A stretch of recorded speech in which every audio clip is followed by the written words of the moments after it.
one of the keys is remember where you came from. Keep that shit in the front of your mind. And when shit goes bad and it goes sideways, a lot of shit does, you're getting booed out of the fucking building, or you're coming through this injury, or people are writing you off. Oh, you guys ain't gonna fucking make it. Any of that shit. You gotta keep it in here. And it really has to, it should drive you.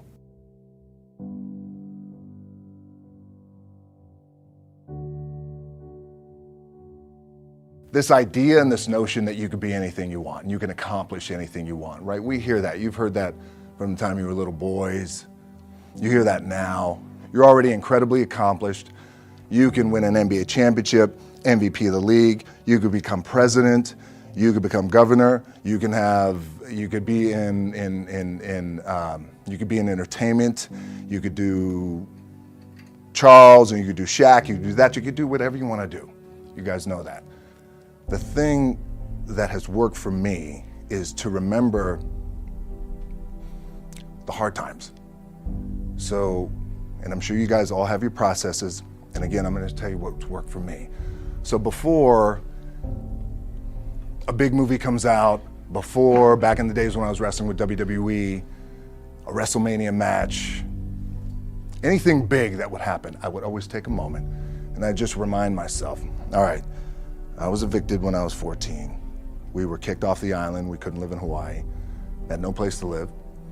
A lot of shit happened then when I moved to Nashville. I was arrested multiple times by the time I was 16 years old. I gotta remember that.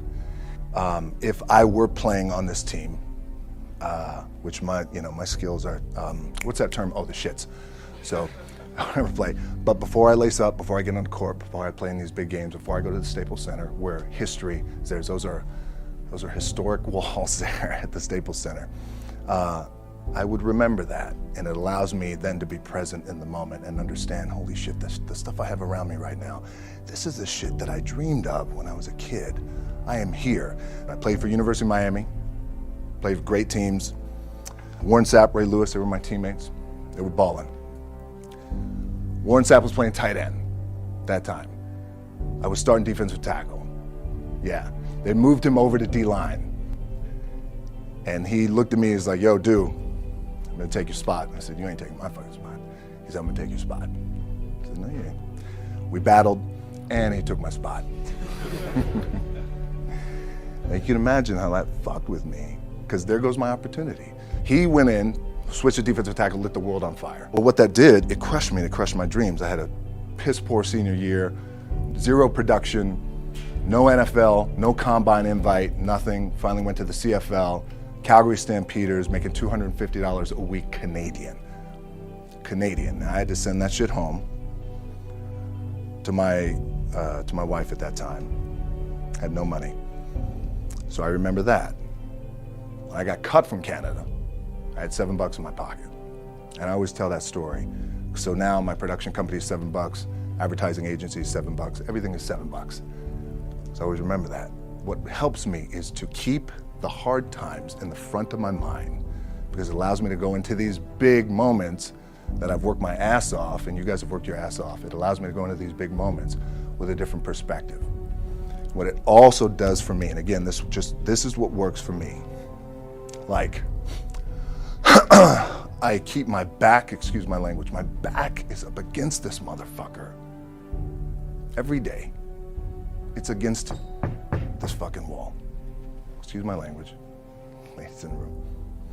But it's up against this motherfucker because it's what I believe in. And when my back is against this motherfucker, then there's nowhere to go. But that way, that's it.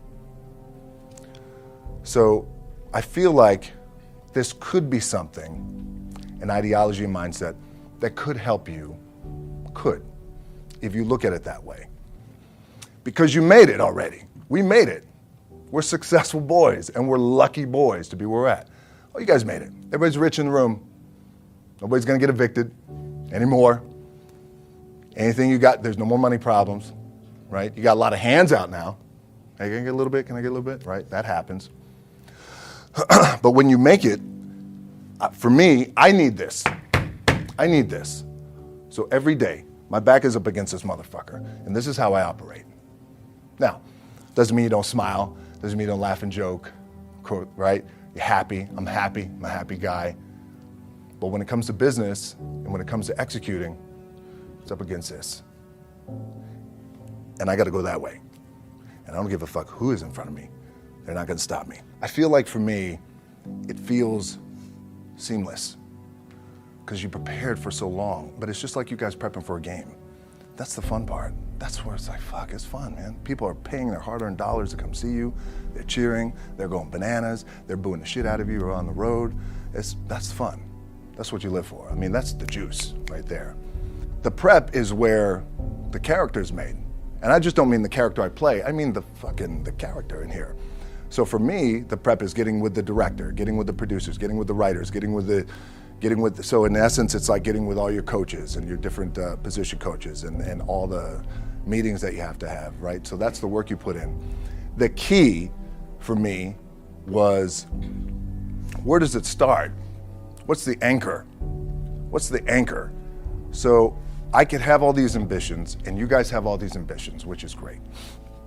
It's important. I'll play this role, you'll play that role. I'll execute this thing and it'll come out this summer. You guys will execute this thing during the summer, right? When it's time to really put in a lot more work. But the key with me is just always finding what the anchor is. And the fucking anchor is getting up at 4 o'clock in the morning every day before anybody else and grounding my thought process is in the no one will outwork me. No one. I love and I respect you guys. You motherfuckers won't outwork me. All starts with this.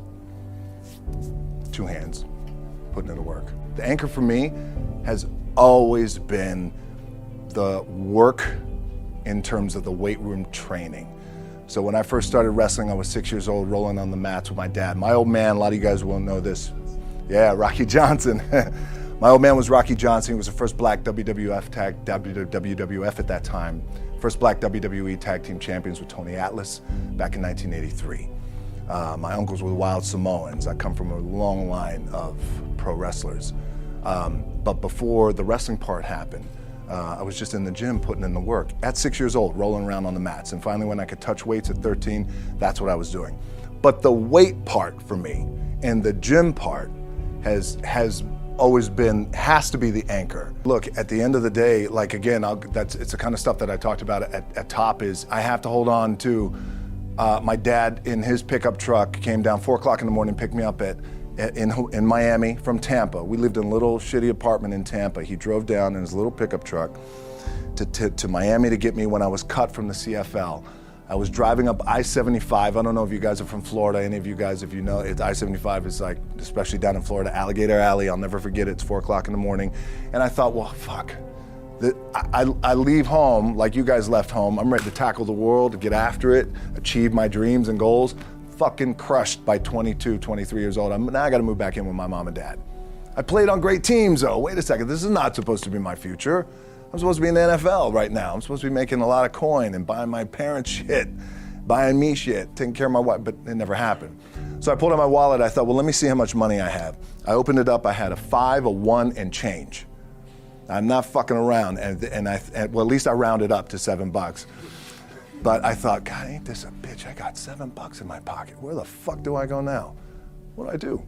I can't go back to CFL, because the point comes where you hear that voice, the big run's over.